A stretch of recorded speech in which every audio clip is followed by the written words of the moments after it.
Good morning, colleagues, members of the media. Always disappointing when you come off a defeat, and on top of that, not the first defeat, the second defeat this season in relation to the Soweto Derby. It was very important to reset the thinking, to not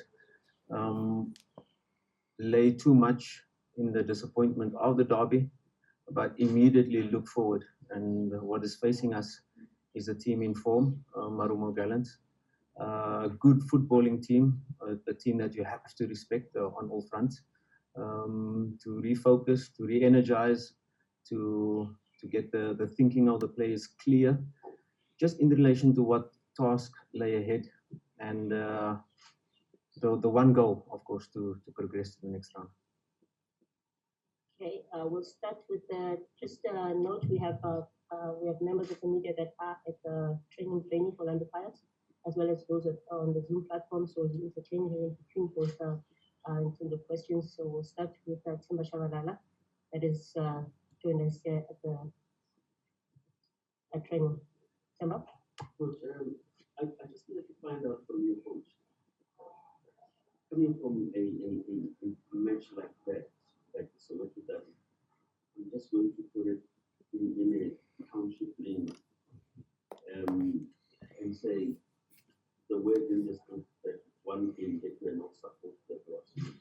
How then do you prepare your players going ahead into a Marumo Gallant that is able to squeeze for a result even when they are supposed to lose? I mean, I'm sure you're watching that. How do you then get your players to a level where they can say, now they're done with the Soweto Derby project, but we're going into a Marumo Gallant very, very tricky, as you actually said? It's an extremely important point, what you say, that maybe a game we should have won, we should not have lost. And it's on two fronts. We've got to be bolding and talking when you're talking about the process and what we're trying to bold and the playing style we're trying to instill in the players. Follow the process, take steps, improve as a team, become stronger as a unit with the ball, without the ball. So the one front is the process. The other front is the results. And the results is also related to the building the mentality of the players, being ruthless in certain situations, being ruthless in relation to some matches that you might not play your best, but still get the result, still scrap through. We have a certain identity in relation to, we always want to play in a certain way, but sometimes it's not about throwing those principles away, but sometimes you've got to grind to get the result. How the match plays out, what the opponent is putting in front of you, where they're becoming more physical than you. Now, the idea of wanting to play in a certain way, but not run the ball into the net. Sometimes you've got to score goals that are from outside the box. Sometimes you've got to take responsibility in relation to shots.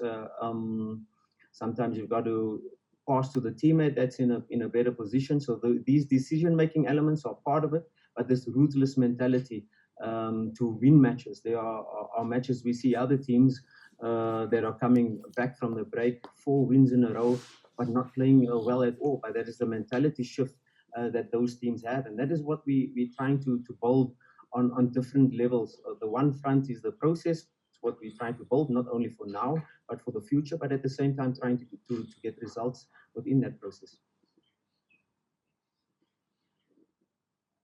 Thank you. Thank you very much, Ostandi. Good morning to you. Good morning, Coach. Good morning to all my colleagues, both online and live there at the venue.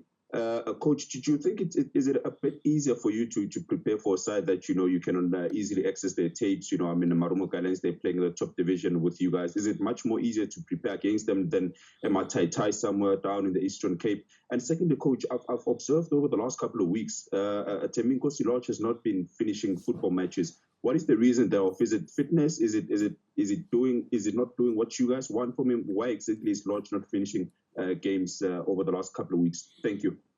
Yeah, Lodge did finish the last match. you just got to look into the December period where we had 8 matches with 2 days between. We were in that period where that was the period where Lodge came back from his operation on his shoulder. There was a big discussion in relation to his minimal standards and is he ready to play.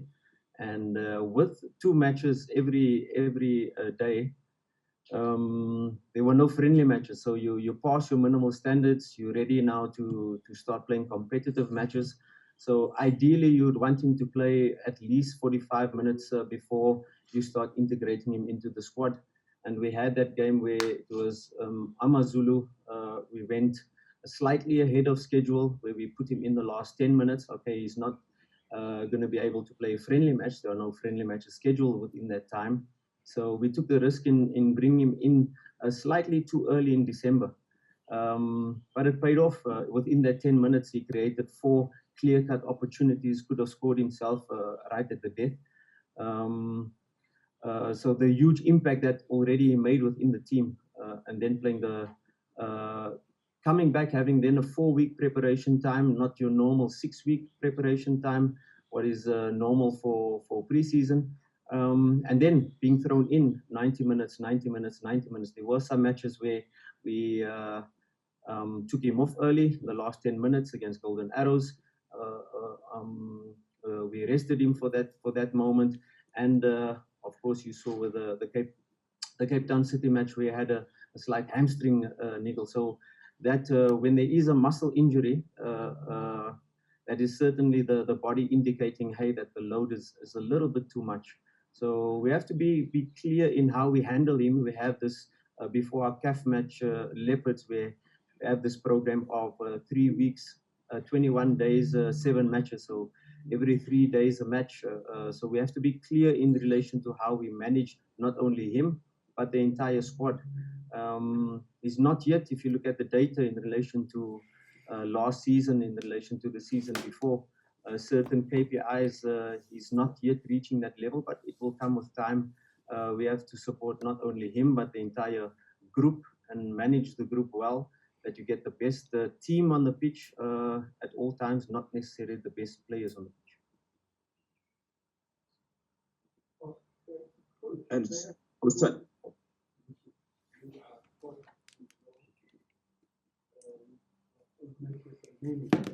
the Nedbank Cup your only realistic chance of winning?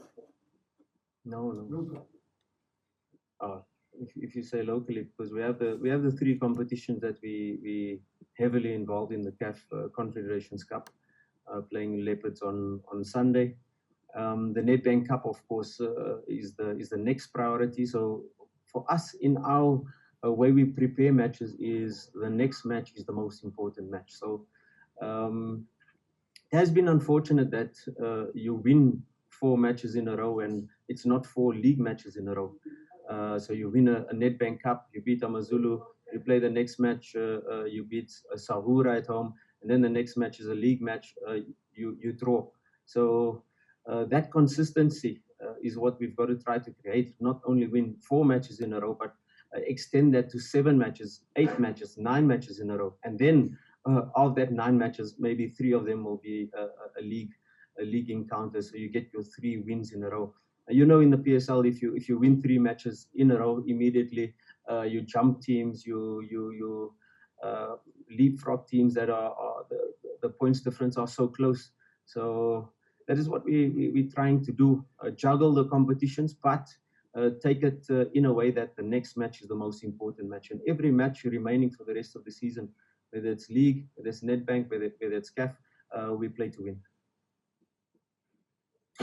Coach, I don't want to sort of beat on the same old drum, but just with Gabadinho Mahango, from a coaching point of view, what does he need to do to get back into the starting 11? Is it more about the game model and how you want to play, or what does he have to show?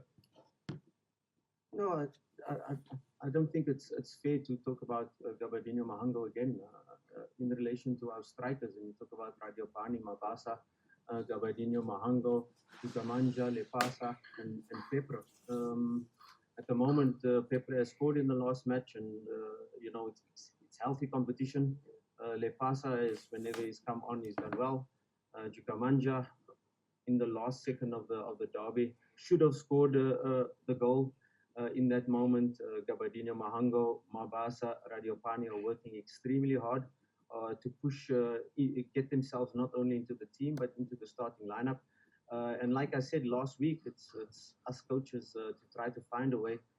Now suddenly, where we have 6 strikers available, is it a moment to change to play 2 strikers and have 4 out? Those are the things we are trying to work on, to find which is the best chemistry in relation to 2 strikers. What type of strikers do you want? Mobile strikers, one that can hold up, one that can is more mobile, one that is dropping into the 10 pockets and dribbling, one that has shots from distance. So that is the chemistry we're trying to formulate in relation to where is our team strong in which departments, which that will not affect the balance of the team. So those are the details we are trying to look at to get to solve this goal scoring problem.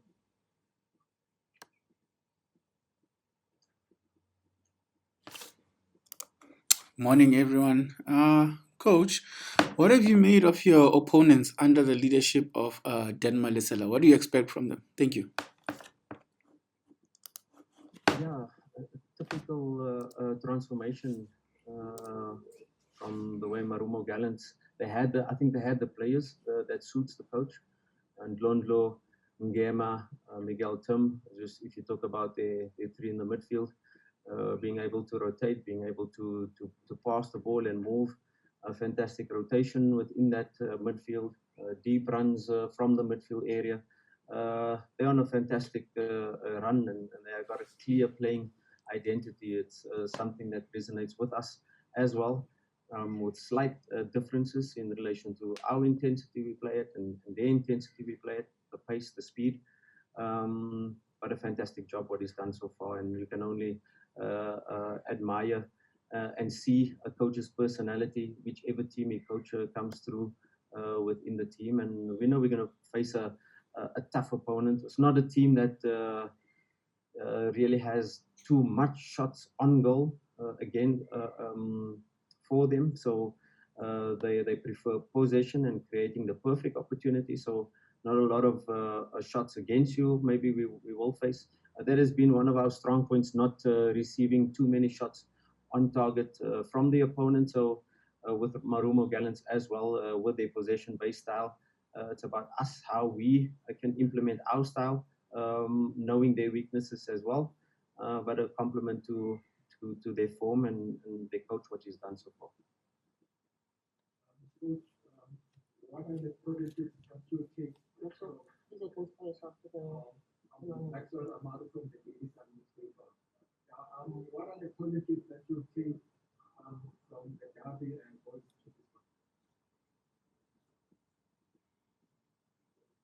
Yeah, the positives in a match where you've lost, again in the last 10 minutes, conceding a set piece. Again, one area that we're quite strong at is just if you go into the details of the set piece, it's just in relation to the zone, and one player just stepping out of the zone and just opening up that corridor for Mator.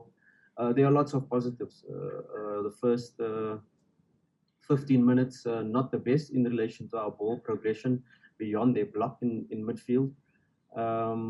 Compliment to them, of course, they had the full week to prepare exactly how to stop our build-up. But after the 15 minutes, just slight adjustments within our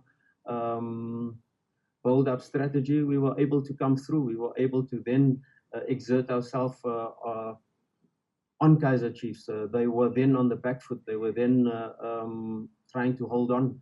And I think for the rest of the game as well, if you start the second half the way we did and create the opportunities the way we did, again, in relation to my first point, holding that ruthlessness, holding that winning mentality has to be the main point that we have to work on, the main point that we have to turn these draws into wins. If you take the amount of draws and I don't think there's a draw that we should not have won in relation to the stats, in relation to the opportunities scored, created, shots on target, shots against, and in relation to our dominance, our overall dominance of the teams we've played. So not only Kaizer Chiefs, but any other team that we've played, and it was no different with Kaizer Chiefs.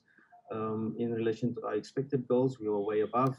So those are a lot of positives. We can take back one thing, and in relation to my first point I mentioned, change the mentality, change the ruthlessness, change this winning mentality, not only have the process in mind, but create this winning mentality that you're able to score goals and then manage games better. Coach, I'm just going to go back to what you said. I mean, you're probably right now in the PSL, the only team with the best on-form strikers. I can talk to your radio band and seeing him on the BBC. I can talk about Mhango, seeing him on the AFCON. I mean, we're still talking to him about him with our international colleagues. I mean, if we can look at Mabasa, we know that whenever it comes in, he can give you a goal. Although he has been troubled by injuries at times. I mean, there's quite a Mabasa is just coming back to understand his point. But I know as much as you don't want to talk about Mhango, what more must he do or must his stature do? Because he's got the answers to your questions that we've been asking as the community, football people, within the community, the conversations that we create. What more must govern him to get a starting bed or even a bench or a sub in Orlando Pirates? And what about what is it that Petra is giving you different from Mhango, Basa, Mabasa, all of the other strikers? Yeah, like I said, it's about us trying to find the right possibility to play, perhaps with two strikers. In relation to team selection, there are various aspects you look at. First and foremost, number one, are you coming to training? Are you punctual in relation to being at training and not having disciplinary issues that takes you out of selection? Number one, tick, box, tick, box, tick. Now it's in relation to your performance on training, your performance on how you exert yourself on training. We look at how you're performing on training, and then trying to find the right balance in relation to the lineup. And coming back to my first point again, that is about us finding the right possibilities now that suddenly we have. In the first round, we did not have. Gabadinho Mhango was not available. Mabasa was struggling with injuries. He had a run of 5 games in a situation. Lepasa was not available. Pepra was adapting to the South African game in relation to the physicality, in relation to our playing style. Radiopane, first season in the PSL, integrating him in certain matches and seeing the huge potential that he has. Now taking a step back, still training with us, still improving, still in all our training sessions, fighting for a place, and then playing minutes when he's not in the squad and scoring already 17 goals in the DDC. So each player has their role to play. And it's about us finding that moment, that chemistry within the lineup, whether it's with 2 strikers, whether it's with 1 striker and 3 number 10s or 3 players running beyond the striker. But we need not only our strikers, we need all our players to be able to chip in.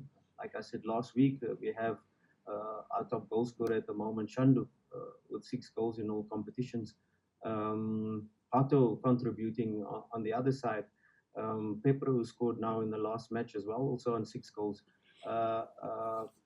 It's about finding that moment for us to think about. Perhaps 2 strikers is the way to solve this, or to find the right possibility for the player that's going to lead the line to bring the best out of not only him scoring goals, him contributing to the overall team structure, and him bringing the best out of other players playing around him.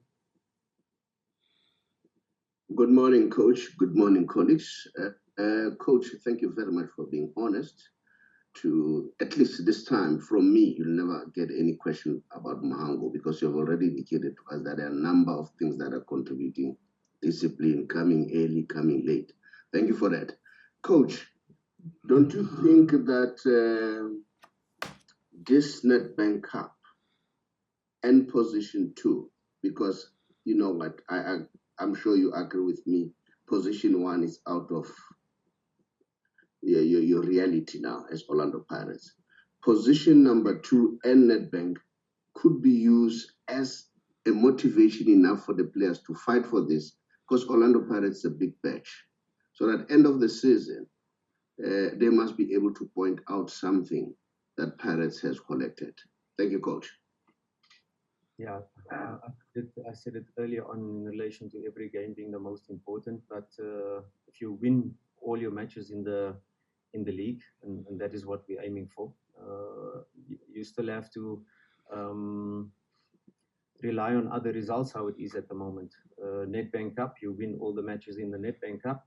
You're 100% convinced you're going to get the trophy, and that's what we aim for. And in the CAF competition as well, now it's about getting the 10-point mark to qualify for the group stage, and then win the remaining matches from there.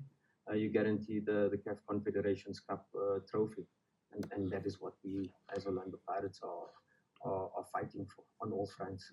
It's not a situation that we have to put the carrot for the players to say these are the competitions we can win. We know these are the competitions we are going for, full out. So it's not to use it as motivation. It's a given. We go to win this Nedbank Cup. We play to win the CAF Confederations Cup, and we play to win all our remaining league matches. And hopefully, it gives us the second spot.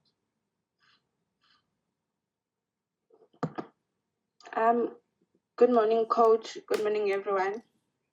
My name is Zintle Pink Ngobane from Highway Radio in Durban. My question, Coach, and in terms of goalkeeping, we've seen Siyabonga Mpontshane conceding goals in more than 3 matches. Don't you think perhaps there's a need for a change in the goalkeeping, maybe putting Ofori or Wayne Sandlands?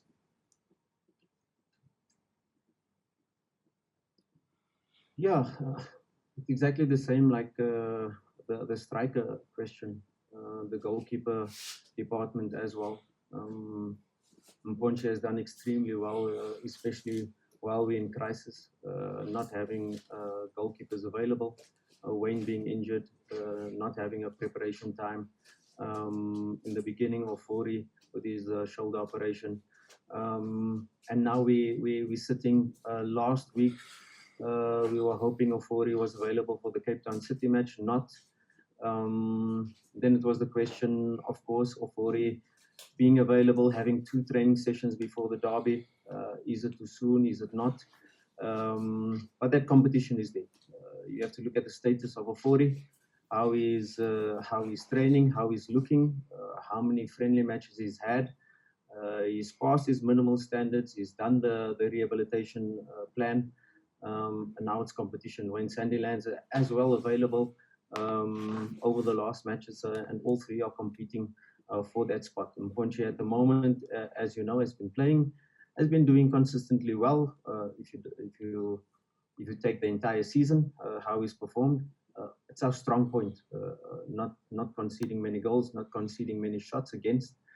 So the goalkeeper, of course, has to be in the game when you're not seeing the ball for 20, 30 minutes, and then you're called upon to make one big save. So that department is now fully fit, all 3 competing for a place, and we'll make a decision like we always do in every match for the next match.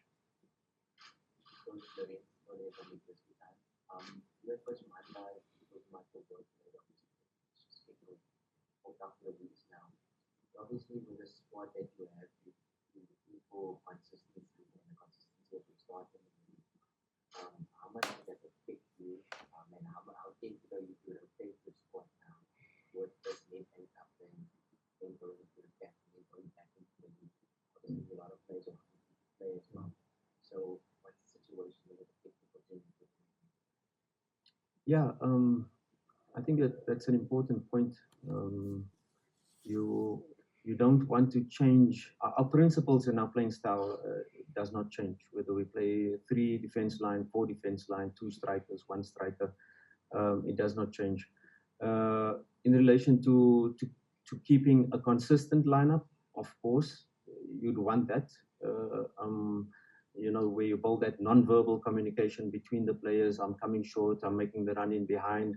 I know player A likes to receive the ball in the pocket, player B likes to receive the ball behind the defense line. What are the strengths, what are the weaknesses, and building that momentum is one part.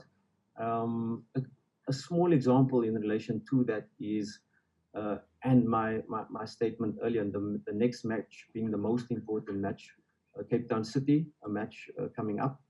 Mosele is on 3 yellow cards. He's been probably our most consistent midfielder, performing at a really high level. Do you take him out and rest him for the derby, or do you play him, risking that he'll get the 3rd yellow? No, you play him, because Cape Town City at that moment is the most important match, and that's how we try to approach it.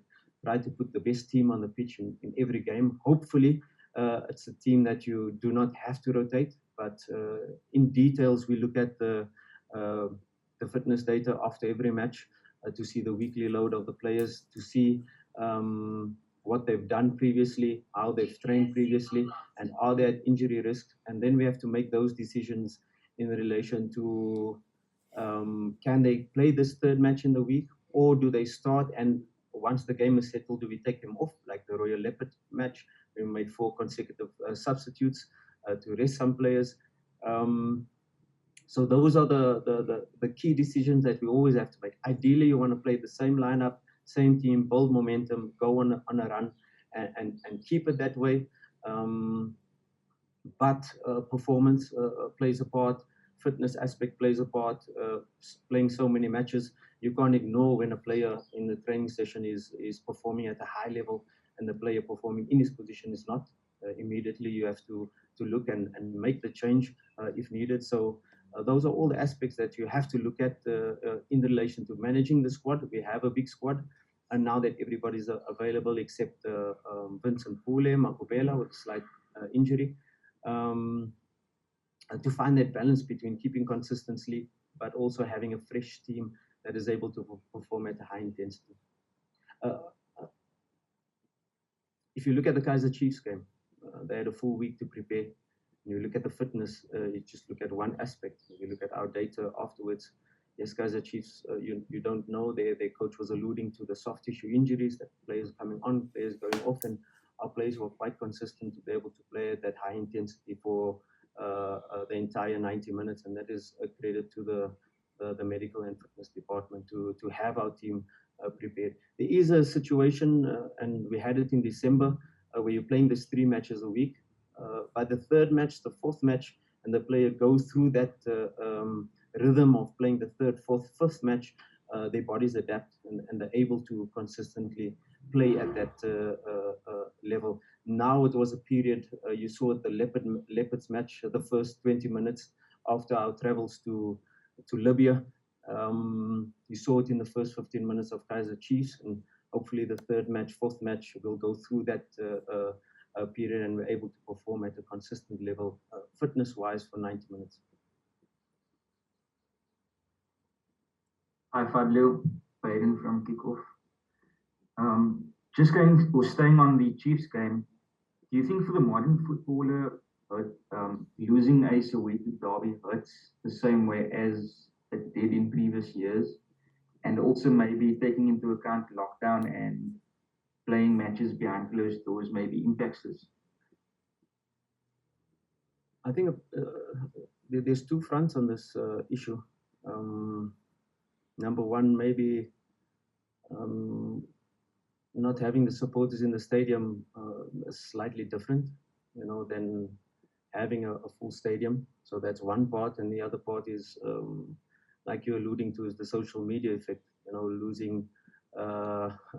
It's the new generation player immediately after the game, and they're waiting for the press conference to end. All of them are scrolling through their phones, and I'm sure it's not always talking to their loved ones, but scrolling through Twitter, scrolling through Instagram, Who's insulting me? Did I play well? I felt I played well. What are the media saying? What are the supporters saying? You can't stop it, but you can only advise our players not to be too busy with social media. Listen to us in relation to the performance, because there can be a false sense of bias that is out there. One player getting the brunt of whatever it may be, one bias that is there for one supporter, and it just becomes a big thing where it's absolutely nothing. And those details, we can advise the players, don't be too involved within social media in relation to your performance, especially. Don't look at what comments are being said out there, rather in relation to us and our video analysis post-match, where we sit with each individual player, where we sit as a group, where we analyze what we did well, what we did wrong, and let's build from there and not social media. Another question? Coach, I'm just going to go back to the goalkeepers. I'm from Soweto, and I'm big on development. How long will it take for Stolo and Kinsale, especially Kinsale, that I know him from the 13-year-old, that they can command the place at Orlando Pirates? Would you prefer losing with the youth that the fans will understand that, okay, these boys are coming up, we understand they'll have flaws 1, 2, or 3? Or is it just a matter of our coaches are not brave enough to have faith on these young boys that have built their rapport as they go? Where are we there as coaches of Orlando Pirates, being Coach Manta and Coach Fadlu? And on the lifetime of Coach, it took Marumo United to stop Sundowns, to put them on a hold. Have you spoken to Coach Davids on the other side? What secret did he give you? And what do they say about what they've gone through? It was a shock victory. Yeah, fantastic victory.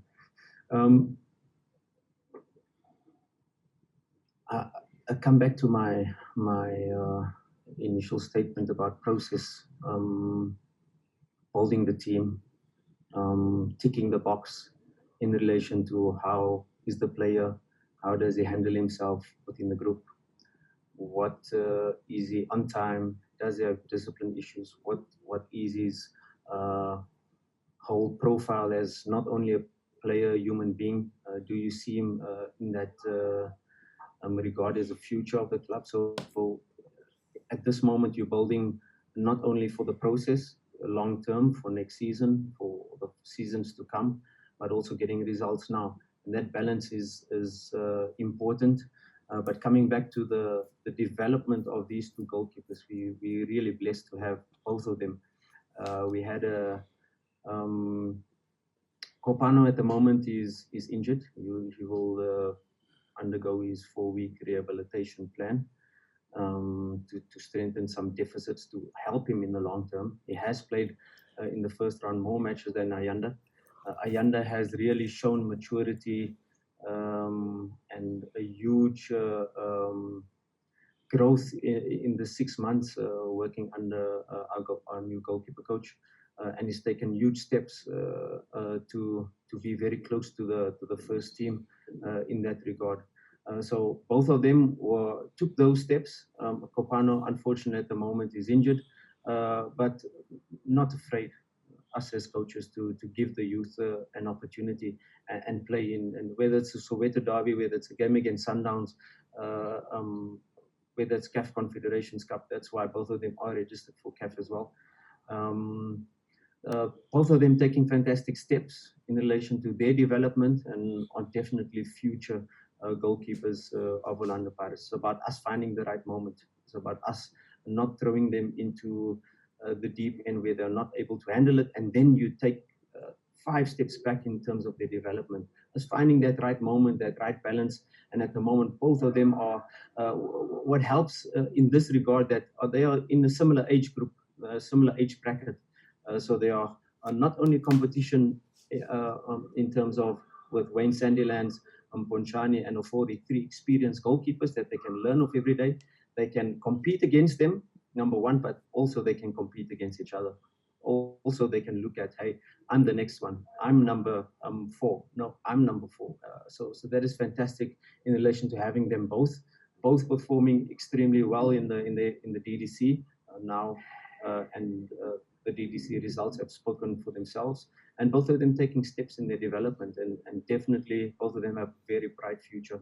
And when the moment comes, you'll see them on the pitch. That's for sure. Our goalkeepers, very experienced, and rubbing off that knowledge that they have, and that's invaluable for them to see how Ghana number 1 handles himself in this rehabilitation program, in the training sessions. A vice captain in the Ghanaian national team, Wayne Sandilands, his wealth of experience playing in the PSL for so many years, and Mponchani as well, his experience and his ability is there for these goalkeepers to take one thing from each of those experienced goalkeepers and develop their game on a daily basis to be ready for that opportunity when it comes.